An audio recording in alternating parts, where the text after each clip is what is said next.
Good morning students. बच्चों class 7th H की class में कंप्यूटर क्लास में आप सभी का स्वागत है। आज हम लोग chapter number 3 classification of computers पढ़ रहे हैं।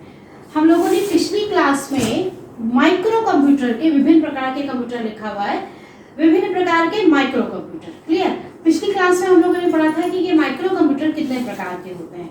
माइक्रो कंप्यूटर जो है वो बेसिकली 3 तरह के होते हैं, पर्सनल कंप्यूटर, लैपटॉप और पॉपटॉप कंप्यूटर्स। ठीक है, पर्सनल कंप्यूटर का शॉर्ट नेम जिसको हम लोग पीसी कहते हैं, पीसी वो आपके माइक्रो कंप्यूटर ही होते हैं।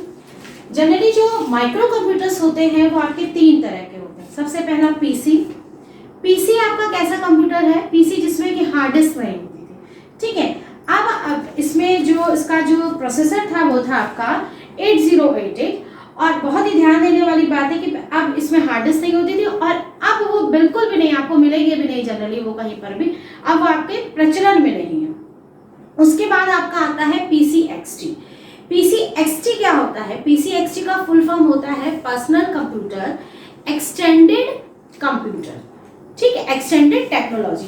यानी कि अगर हम लोग ये देखें तो पीसी आपके कितने तरीके के हो गए? एक हो गया पीसी, एक हो गया पीसी एक्सटी और एक आपका हो गया पीसी 80। और पीसी 80 का फुल फॉर्म पीसी एक्सटी में क्या होता है? इसमें आपका जो भी आपका सीपीयू है उसमें हार्ड डिस्क होती है और इसमें जो प्रोसेसर होते हैं वो आपके 8080 से 8088 तक होते हैं। यानी कि जो भी सीपीयू का प्रोसेसर है वो 8088 से सीरीज जो होती है वो उनकी 8088 तक होते हैं। ठीक, और इसमें आपकी हार्ड डिस्क होती है। उसके बाद आपका आता है पीसी एक्सटी। एट प्रेजेंट जितने भी आपके जो कंप्यूटर जो चल रहे हैं, ये जितने भी पर्सनल कंप्यूटर्स, ये सारे के सारे आपके पीसी 80 कैटेगरी में आते हैं।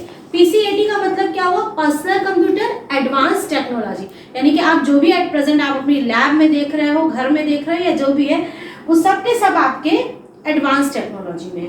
तो इसमें क्या होता है, जो इनका जो प्रोसेसर है वो जनरली पेंटियम 2, पेंटियम 3, पेंटियम 4 और भी आपके एडवांस में आ गए हैं।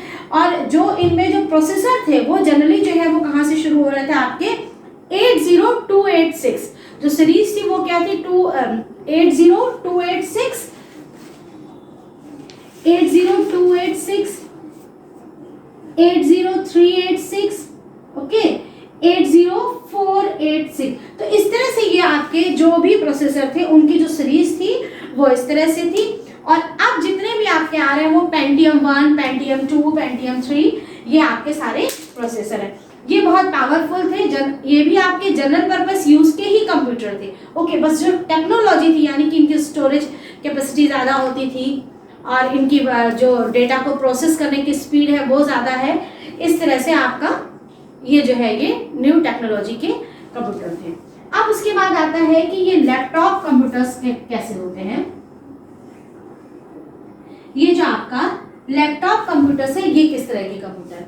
लैपटॉप हम लोगों ने देखा है जनरली वो 2 या 3 केजी से ज़्यादा के नहीं होते हैं। लैपटॉप में आपका एक लैपटॉप होता है जो कि बिल्कुल आप उसको प्रॉपर कहीं पे भी इजीली आप उसको ले जा सकते हैं। ब्रीफकेस की तरह ही होता है वो। लैपटॉप में ही आपका क्या होता है, आप जब एक जैसे ब्रीफकेस को हम लोग खोलते हैं तो उसकी फ्रंट में क्या होता है? स्क्रीन होती है। ठीक है, जो मॉनिटर आपका अलग होता था पीसी में वो इसी में इनबिल्ट है। कीबोर्ड आपको इसमें ही मिलता है, इसी में पूरा कीपैड बना होता है और कीपैड के साथ आप इसमें इसी में ही आप जो है वो माउस जो है वो इसी में इनबिल्ट होता है। आप प्रॉपर जो है उसकी फ्लैट सरफेस होती है और उसको यूज कर सकते हैं। ठीक है, तो ये आपके जो लैपटॉप है these are the general purpose, ये जनरल पर्पस होते हैं, डिजिटल कंप्यूटर्स होते हैं। ओके, नेक्स्ट अब आपका आता है पॉपटॉप कंप्यूटर। पॉपटॉप जो कंप्यूटर होते हैं इनका साइज लैपटॉप से भी छोटा होता है। ठीक, ये हमारे एक हथेली के बराबर कंप्यूटर होते हैं और इनमें हम वो सब काम कर सकते हैं जो कि हम लोग लैपटॉप और पीसी में करते हैं। ठीक है, तो इस तरह से, और इसमें भी आपको जो है वो इनबिल्ट आपका जस्ट लाइक एक कैलकुलेटर की तरह ही होता है, बस इसकी स्क्रीन जो है वो थोड़ी सी चौड़ी होती है और उसमें भी आपको एक जो है वो कीबोर्ड जो है वो अटैच उसमें होता है जो कि हम इस तरह से सारा काम कर सकते हैं। तो इस तरह से बच्चों आज हम लोगों ने विभिन्न प्रकार के जो माइक्रो कंप्यूटर्स हैं उनके बारे में डिस्कस किया। अब इसके बाद हम लोग इसकी एक्सरसाइज डिस्कस करेंगे।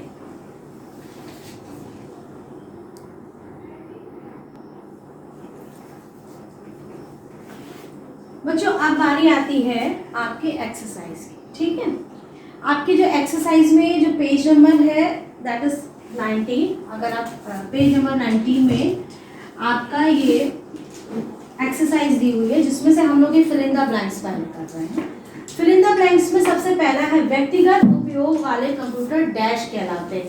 वो व्यक्तिगत उपयोग वाले कंप्यूटर जो है वो पीसी कहलाते हैं, ठीक है, पीसी कहलाते हैं। पीसी या आप पर्सनल कंप्यूटर लिखेंगे तो भी ठीक है, अगर आपने शॉर्ट में पीसी लिखा है तो भी कोई प्रॉब्लम नहीं।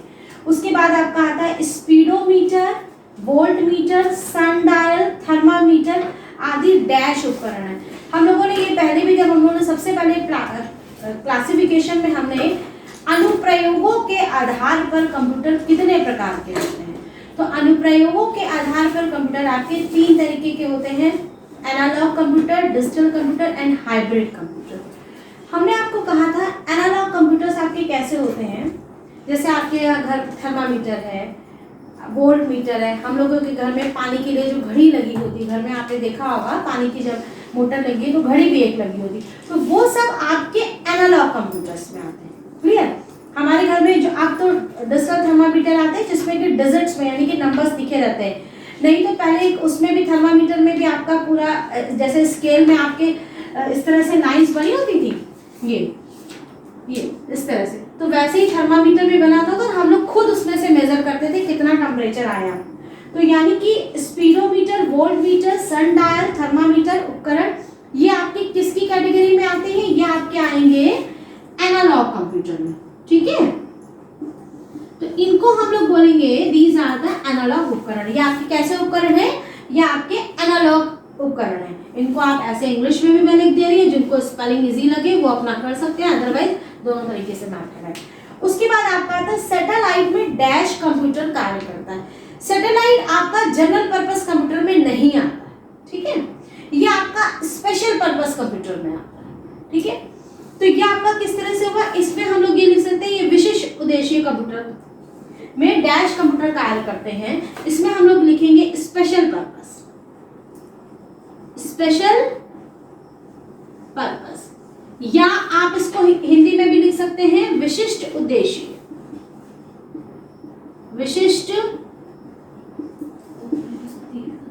विशिष्ट उद्देश्य कंप्यूटर कार्य करते हैं। यहां तक सबको समझ में आ गया। अब उसके बाद बारी आती है माइक्रो कंप्यूटर में डैश में एक ही डैश होता है। तो अब आपका क्या है, माइक्रो कंप्यूटर में एक ही माइक्रो प्रोसेसर लगा होता है, ठीक है। बहुत सारे बच्चे लिख देते हैं एक ही सीपीयू होता है, तो ये आपका राइट आंसर नहीं है। जिनमें 2 प्रोसेसर लगे होते हैं उनमें भी आपको एक ही सीपीयू दिखता है, तो कभी भी इसका राइट आंसर एक सीपीयू नहीं लिखना है, ठीक है। आपको लिखना है एक ही माइक्रो प्रोसेसर होता है, ओके। क्या होगा, एक ही माइक्रो प्रोसेसर होता है। तो इस तरह से आपके ये फिल इन द ब्लैंक्स भी कंप्लीट होते हैं।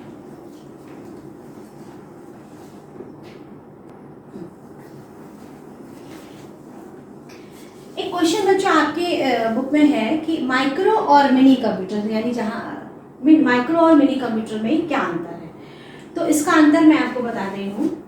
पहला पॉइंट आप इस पे लिखेंगे, माइक्रो कंप्यूटर में क्या होता है कि ये आकार में छोटे होते हैं, ठीक है, आकार में छोटे होते हैं, पहला पॉइंट। मिनी कंप्यूटर क्या होता है, वो अपेक्षाकृत आकार में बड़े होते हैं, अपेक्षाकृत आकार में बड़े होते हैं, ठीक है। फिर उसके बाद माइक्रो कंप्यूटर का जो कॉस्ट होती है, यानी कि जो इनका मूल्य है, वो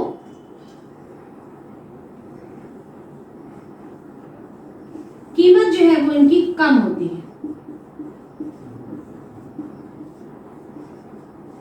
अब आपका मिनी कंप्यूटर आया, तो मिनी कंप्यूटर में क्या होता है,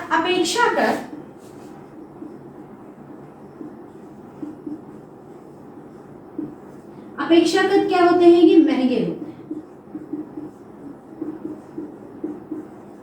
महंगे होते हैं। उसके बाद तीसरा पॉइंट,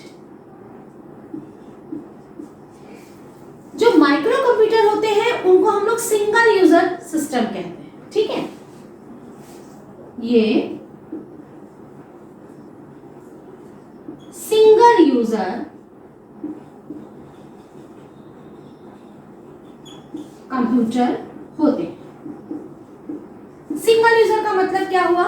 सिंगल यूजर का मतलब ये होता है कि इस तरह के जो कंप्यूटर होते हैं, यानी कि माइक्रो कंप्यूटर में एक समय में केवल एक ही व्यक्ति कार्य कर सकता है, ठीक है। आपके जो मिनी कंप्यूटर्स होते हैं ये मल्टी यूजर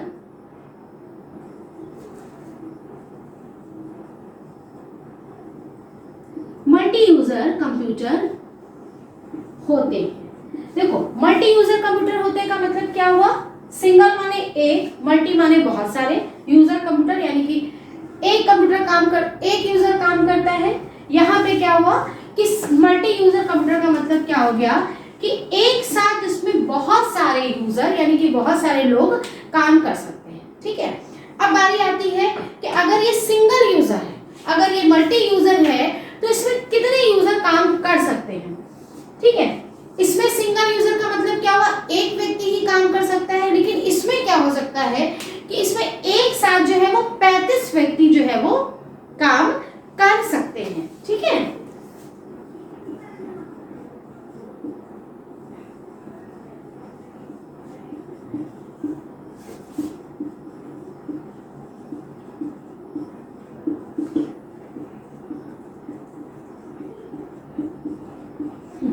इसमें क्या होता है?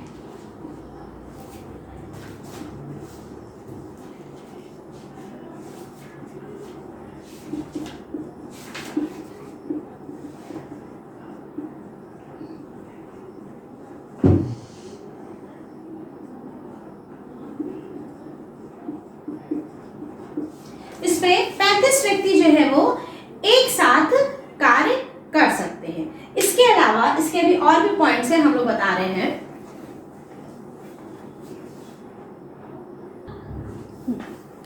अब उसके बाद इसमें इसकी वर्ड लेंथ कितनी होती है? माइक्रो कंप्यूटर की जो वर्ड लेंथ है वो 8 से 32 बिट तक होती है, क्लियर। और जो मिनी कंप्यूटर होता है उसकी वर्ड लेंथ जो है वो 32 बिट से ज्यादा होती है। इनका एग्जाम्पल है P4 एंड P5। ये सिस्टम जो है वो माइक्रो कंप्यूटर्स में आते हैं। और जो आपके मिनी कंप्यूटर्स हैं वो PDP-2 एंड VAX 8300 एक्सेट्रा, ठीक है बच्चों। तो इसके अलावा भी इनमें और भी बहुत सारे डिफरेंस होते हैं कि माइक्रो कंप्यूटर में स्टोरेज कैपेसिटी जो है या उनकी जो डेटा को जो प्रोसेस करने की स्पीड है वो अपेक्षाकृत कम होती है, जबकि मिनी कंप्यूटर्स जब उसमें एक साथ बहुत सारे व्यक्ति काम कर रहे हैं तो सीधी सी बात है उसकी प्रोसेसिंग स्पीड भी बहुत ज़्यादा है और उनमें डेटा स्टोरेज की क्षमता बहुत ज़्यादा होती है। जो आपके माइक्रो कंप्यूटर्स होते हैं वो हमारे स्कूल में घरों में हम लोग यूज़ कर सकते हैं।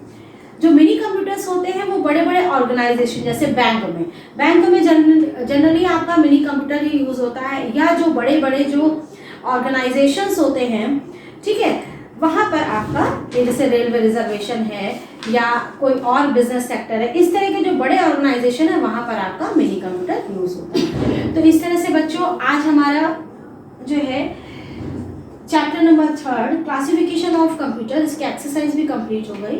Thank you, have a nice day.